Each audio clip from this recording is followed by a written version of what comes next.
Hi ಎಲ್ರಿಗೂ. ಹಬ್ಬ ಎಲ್ಲ ಮುಗಿಸ್ಕೊಂಡು ಬೆಳಗ್ಗೆ ಎದ್ದು ನೋಡಿದ್ರೆ ಮನೆ ಬಾಗಿಲಲ್ಲಿ ಹಸು ಬಂದು ನಿಂತಿತ್ತು.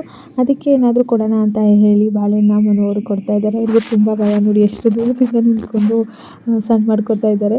ಮನೇಲಿ ಮಾತ್ರ ಪೌರುಷ, ಆದರೆ ಅಲ್ಲಿ ನೋಡಿ ಯಾವ ಥರ ಭಯ ಪಡ್ತಾ ಇದ್ದಾರೆ ಅಂತ. ಹಾಗೆ ಕ್ಲೀನಾಗಿ ಸಣ್ಣ ಮಾಡ್ಕೊಳ್ಳಿ ಅಂತ ಹೇಳಿ ನ್ಯೂಸಲ್ಲಿ ಸಣ್ಣ ಮಾಡಿಸ್ಕೊಂಡ್ವಿ. ಇವತ್ತು ಶ್ರಾವಣ ಶನಿವಾರ ಆಗಿರೋದ್ರಿಂದ ಮನೆ ದೇವ್ರು ಮಾಡೋಣ ಅಂತ ಹೇಳಿ ಮಾಡ್ತಾಯಿದ್ವಿ. ಹೋದ ವಾರನೇ ಮಾಡಬೇಕಾಗಿತ್ತು, ಬಟ್ ಮಾಡೋಕ್ಕಾಗಲಿಲ್ಲ. ಹಾಗಾಗಿ ಇವತ್ತು ಮಾಡ್ತಾಯಿದ್ದೀವಿ. ಅಡುಗೆ ಎಲ್ಲ ಮುಗ್ದಿತ್ತು. ಹಾಗೆ ದೇವ್ರ ಮನೆಯನ್ನು ಕ್ಲೀನ್ ಮಾಡಿ ಬಿಟ್ಕೊಂಡ್ಬಿಡೋಣ ಅಂತ ಹೇಳಿ ದೇವ್ರ ಮನೆಯೆಲ್ಲ ಕ್ಲೀನ್ ಮಾಡಿ ಹೂವೆಲ್ಲ ಇಟ್ಟು ರಂಗೋಲಿ ಕೂಡ ಹಾಕಿ ಬಿಡ್ತಾ ಇದ್ದೀನಿ. ಯಾಕೆಂದರೆ ಬಂದ ತಕ್ಷಣ ಪೂಜೆ ಮಾಡಿ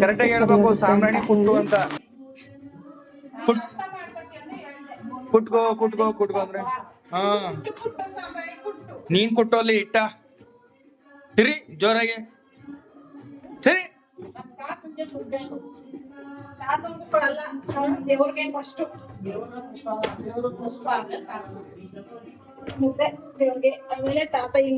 ಈ ಸಲ ಪೂಜೆ ಸ್ವಲ್ಪ ಲೇಟಾಗಿ ಆಯಿತು. ಯಾಕೆ ಅಂದರೆ ಫಸ್ಟು ಬೇರೆಯವ್ರ ಮನೆ ಒಪ್ಕೊಂಡ್ಬಿಟ್ಟಿದ್ರು, ಅಲ್ಲಿಗೆ ಹೋಗಿ ಆಮೇಲೆ ಬರೋ ಅಷ್ಟರಲ್ಲಿ ಮಳೆ ಬಂತು ಅಂತ ಹೇಳಿ ಸ್ವಲ್ಪ ಲೇಟಾಗೆ ಬಂದರು. ಅಡುಗೆ ಎಲ್ಲ ಬೇಗ ಆಯಿತು, ಬಟ್ ಪೂಜೆ ಸ್ವಲ್ಪ ಲೇಟ್ ಆಯಿತು.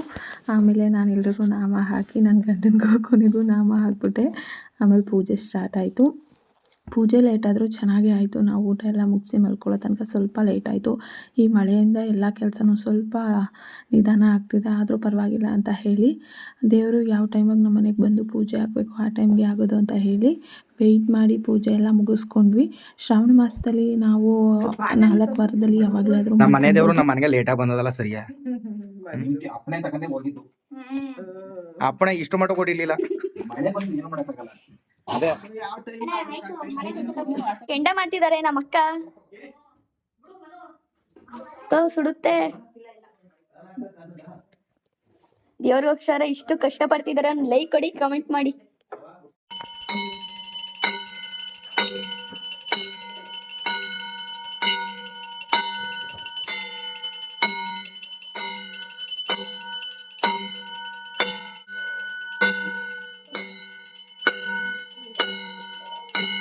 ದೇವ್ರಿಗೆ ಪೂಜೆ ಮಾಡಿ ಆನಂತರ ನಾವು ಏನು ಅಡುಗೆ ಮಾಡಿದ್ವೋ ಅದನ್ನೆಲ್ಲ ದೇವ್ರ ಮುಂದೆ ಇಟ್ಟು ಪೂಜೆ ಮಾಡಿ ಮುಗಿಸಿದ್ವಿ. ಇದಾಗಿತ್ತು ಶನಿವಾರದ ವ್ಲಾಗ್.